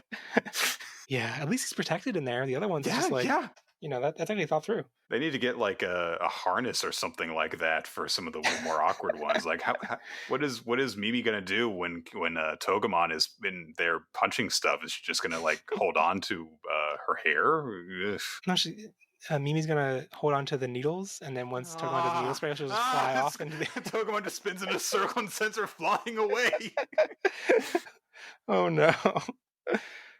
How did you lose your Digidestin, Togemon? Well, so now I'm really curious, given how much your opinion is soured on this episode, what would you rate out of 5 stars? So I tried to actually examine, like, okay, was there actually some good stuff in this episode? And there was. There was a little bit of good stuff, and generally speaking, when I rate stuff out of 5, if I'm going to go below 2, I have to actually say, like, this episode was actually just straight up bad. And I don't think it was just bad on its own. For what it stands for, I'm upset about it. For the way it plays out, I don't think it was very good. But there were some elements of it that I liked. I liked this stuff that Joe and Mimi did at the miasma. I liked the most of the finish of the fight between MetalGreymon and MetalGreymon, although I thought that the final attack actually wasn't all that cool looking. So I have actually rated this a 2 out of 5. So it is bad in my opinion, but it is not without positives. Yeah, I think I kind of similar logic. I think I'm landing on a 3 just for being like average, and most of the episodes so far I've rated above a 3 because I've been pretty excited about that. I think this one had enough frustrating flaws in the writing, directing, and storyboarding that I was like frustrated by it, but then it did have cool moments that I thought looked good enough to sell me on it. Just like, tipping those things I'm frustrated by, tipping me below average, and then the cool moments, and like the couple, like my 2 highlights are when the miasma throwing the book in and the Greymon's attack getting pushed back by the missile. Those 2 moments and like the cool animation average it back out to being average. So you're still trending downward, but you're more optimistic. So yeah, that sounds appropriate to me. So who would your MVP be for this episode?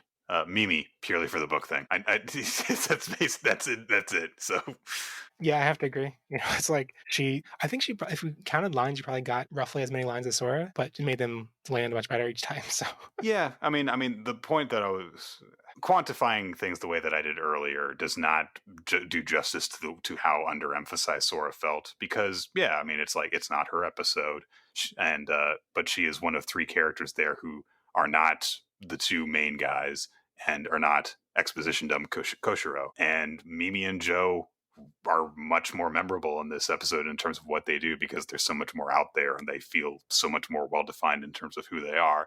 And it's just that Mimi wins out over Joe because she's just so much more fun in this episode. So yeah, I agree. We kind of already talked about the stuff coming up next episode. Do you have anything to say about that we didn't get to? I know that if going back to the shipping thing, I'm sure that some people are like, oh, Yamato's going to save Sora and they're going to fall in love. So I'm going to be so happy when Joe's the one in danger and Yamato saves him. And then they just like, they spend the last 5 minutes of the episode passionately making out in front of Sora. Twist. Yeah, it's actually Sora in this version is a hardcore Fujoshi, and she's gonna be. That's her love crest. She just ships other people. Oh my god, this would be so much better than what we've gotten from her. Yeah, like what if? That's why she followed Taichi and Yamato out of the cave. She didn't want to miss all of her shipping moments. The whole series completely swerves. We see Weigremon's evolution, and then Yamato and Joe start making out, and then it cuts back to like this is all in Sora's imagination. She activated her crest of love with her fanfic. She actually saved the day instead of worker Rumamon. Oh man. Let us write Digimon. All right, so before we close out the show, this is where we recommend something else that we've been enjoying. Nick, what did you want to recommend this week? So, being from a manga podcast, I did think about recommending a manga this weekend, but then certain things happened this weekend that meant that I'm not going to risk that for a little bit. Not no details, but you can find out what it is if you really want to. So instead, I'm going to recommend a book series that I read when I was young and that I've been reading recently with my partner Nicole, called Animorphs. And it's, I think, appropriate because it's right around the same time period as Digimon, a little bit earlier, and lasted until about the time O2 came out, I think. But basically, the premise of the series is that there is an alien invasion of Earth, a secret invasion going on by a race called the Yeerks. The race that opposes the Yeerks are called the Andalites, and one of the Andalites gives this group of 5 preteen kids the ability to morph any animal that they touch, and they use this ability to fight the secret invasion of Earth that's going on. It is a shockingly, for young readers, dark series at points, and as time goes on and you read more and more into it, the characters all become really interesting and deep, and have all these amazing bits of internal conflict that they're struggling through as the series addresses all of the ramifications of war in a children's book series. And it's very, very good, and highly recommend it. And also, the author of the series, unlike a certain other female author who goes by initials and then a last name, who wrote young adult stories starting in the late 90s, she is actually a really cool person, K.A. Applegate is. She's like supports Black Lives Matter and trans rights and stuff like that. So she's cool. Yeah, it's one of those series that I wrote off as a kid because I was like, oh, this kitty thing. And then like the more people go back and revisit it, the more like, no, this totally holds up and is much darker than we realized. And like his like addresses like the brutality of war and like, is not doesn't gloss over things, and and friendship won the day in the end. It's like, no, war is terrible and the only solution is to not kill each other. Yeah.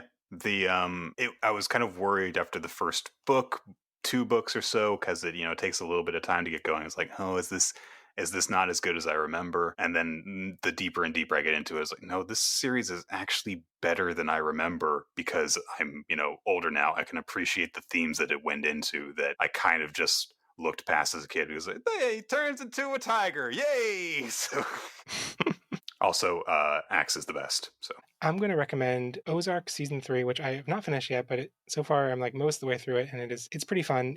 I was a little bit worried because I think it's been, first of all, I'm like several months behind when it actually came out on Netflix, but also it's been 2 years since the last season, so I was like, I don't remember anything that was going on in the show. But surprisingly, like there were some points that I was like a little bit confused by and had to refresh my memory on, but other than that, it was like very easy to jump back in, and it's still pretty great. The premise of the show is that it's about basically it's about money laundering. It's like Breaking Bad, but all about the money laundering aspect of it, and it's I don't want to say educational, but it is informative about how money laundering would work and like what the whole point of it is. And it's a very, one big contrast that people make comparing it to Breaking Bad is that like Breaking Bad is like a slow burn, like are the family members going to find out? Ozark's like, nope, everyone finds out episode 1. I mean, maybe not that fast, but like it's like, and maybe not everyone, but it's like the things you expect to be slow burn, long term things are like they get to the point very fast, and then things just keep escalating from there. And it's fun, dramatic, and it's a good show. Very, very, very, very white though. Don't there any like I think the only person of color I can think of is like the head of the Mexican drug cartel. Yeah, so that's not great about it, but otherwise it's a good show. Yeah, it can be interesting to take the thing that you would expect to go at a certain pace and then just like go at a completely different pace. Barry, the TV show with Bill Hader, he talked about how like they had this idea to do a certain plot line in the second season and have it like be a thing hanging over Barry's head for like the entire season, and he was like talking with like the head writer about it and stuff like that, and then someone came in to like the room while they're like writing stuff on like a whiteboard or something, and she was just like, why don't you just like do that way earlier and just get it out of the way? And so they did. It's very important to have different voices in a writer's room, basically. Yeah, and I mean, taking something that you expect to go at a certain pace and just making it go twice as fast is always a good thing. Always, right? always. No one will be upset by that and think that it is unearned or too early. Yeah. As we have learned. All right, so that brings us to the end of the show. Last week's Digiprompt was, what one-on-one Digimon battle would you like to see get an epic Dragon Ball Z style rematch? And my favorite response came in from @DJDiscobot, and they said, that big fight versus Mayurusmon when we first get Angelomon. It was a fun fight. Everyone shows up and does something, but it felt a little too turn-based 1v1 and just a bit too slow. Could have benefited with combo attacks to help really drive in the fact that he was basically untouchable. That was a great answer. So this week's Digiprompt is, in light of the popular sentiment that MetalGreymon's evolution felt unearned this week, what evolution in all of Digimon media felt the most earned to you and why? Send your Digiprompt responses and general feedback to potages@gmail.com, Potages on Twitter, or in the episode comments on our website, potages.com. If this is your first episode, make sure to subscribe on YouTube, Spotify, or in a traditional podcast app. If you want to support the show, leaving a review on Apple Podcasts is really the best way, and it's greatly appreciated. And share the podcast with your friends who will sneak into your bag and throw away your textbooks when you're not looking. I'm Definitely Jeff on Twitter, and you can also check out my general anime podcast, Love It a Wee Bit, where we cover new anime series that are airing. This anime season is fairly thin, but there's still some promising things there. So, Nick, thank you so much for coming on the show. It's been great. Thank you for having me on. It was awesome. Yeah. And if people want to check out your stuff online, where can they find you? I am at NikFTime on Twitter. That is NikFTime. And you can also find me on YouTube if you look up Jump Date. I can't remember what my channel is called because it was changed 2 or 3 times. So don't worry about that. Just look up Jump Date. It should be like the first result. It's a weird title. JUMPDATE. And of course, you can listen to me every week on Weekly Manga Recap along with Rolo T, previous guest on this show. If you just look up Weekly Manga Recap Our main site is weeklymangarecap.podbean.com, where you can find all of our past episodes. Yeah, I'll just add that Jump Date is Nick's recently launched series talking about Shonen Jump series and, talking about the overview of the magazine as a whole. I think its first episode is really great. I can't wait for more. Thank you. All right, so thanks for listening, and I'll be back with another guest next week to talk about episode 11, The Wolf Standing Atop the Desert. Bye. Bye. And remember, never stop Digivolving. 虹を見つけたいなら顔を上げなくちゃって差し出された手が僕らをずっと強くする夢を掴みたいなら震えその一歩前に踏み出してごらんよ今ならきっと空を飛べるから Yeah, I think when I look back on Davis, it's like in the beginning of the season, he's like aggressively into Kari Oh, yeah. in a way it's like very off-putting. But I think that does fade eventually, and it's like if I just think about like the later Davis, he's a lot more likable. But those early episodes, like for some reason, that's what's imprinted on me more. I definitely understand that, because like all of the good, and I mean that in terms of quality, Digimon characters, they tend to start off with some flaw, and they become a better person over the course of the series. And we're definitely not going to have this conversation 5 times in the next hour. And so with Davis, he does definitely start off with some tremendous flaws, and he becomes a significantly better person over the course of the series. But certain flaws, people are more willing to like stick with a character through, and I think that is, that's not a problem. I mean, if you're just like, this person's a creep and I don't really want to see him, get better because I'm already sick of him, I totally get that. As opposed to, this person's kind of selfish and I would like him to be a better person. If you're willing to sit through that more, I totally get that. And definitely I have different views on how, guys should act around girls, even if they do, hold a candle for them, than I was when I watched the show when I was like 11. So maybe if I had experience for the first time when I'm, this age instead, then maybe I would have a different impression of him. So I get that. Yeah, it would be actually pretty interesting now that you mention it, that like if his like holding a candle for Kari and being kind of like aggressive towards her was like treated more as like his character flaw by the show itself, in the same way that like the Adventure cast in the original show has their flaws that they have to get over the course of the season. I'm just glad that you were already on the same page and on this. Sorry, go ahead. But yeah, if there had been like a moment where it's like he has a revelation and realizes he has to be like, less aggressive to Kari and like treat her with more respect. But instead it's more like, oh, Ken comes along and then he is more interested in Ken than Kari. So which I'm also cool with. They're very good friends, Jeff. Nothing more. Yes, they just friendship each other so much that they fuse together. But I mean, that does happen with a couple of the other Digidestin, so I don't know what you're talking about. Well, I was gonna say that I guess once everyone else is hooked up, then TK and Cody just kind of get together because there's no one else left. So I guess that doesn't really fit the relationship angle. But no, I guess it does fit that even better. So I'm sorry to go back on a tangent here, but this is a Digimon-related tangent. So I mentioned, getting into shipping a bit because of Digimon. And so this is going to be a blast from the past for a few people. And there are going to be a few other people who are like, what the hell are you talking about? So one of the ways that I would get into like fandom stuff, you have to understand that like back in this day and, 2000, literally the year 2000, there was no there were no fandom wikis or anything. There was no social media basically, and so the way that fans would kind of congregate would be to have to go on each other's fan pages and stuff that were set up with Angel Fire and all that crap. And in order to find them, you would sometimes use the Anime Web Turnpike, which was this collection of all of these different fan pages and stuff, and they would be sorted by the franchise that they were a fandom for and stuff. So through that, I found a lot of different pages that were expressly for like shipping a particular romantic couple. There would be fan pages for, more typical ones like, Taiora versus oh gosh, I've forgotten so many of the fandom names, even though they're very straightforward. Mimato, or obviously Taimato, I think it was for Taichi and Yamato. I think so. but there was one that was shipping Kari and Yoli, which obviously is a pretty common one in terms of the O2 ships, I think.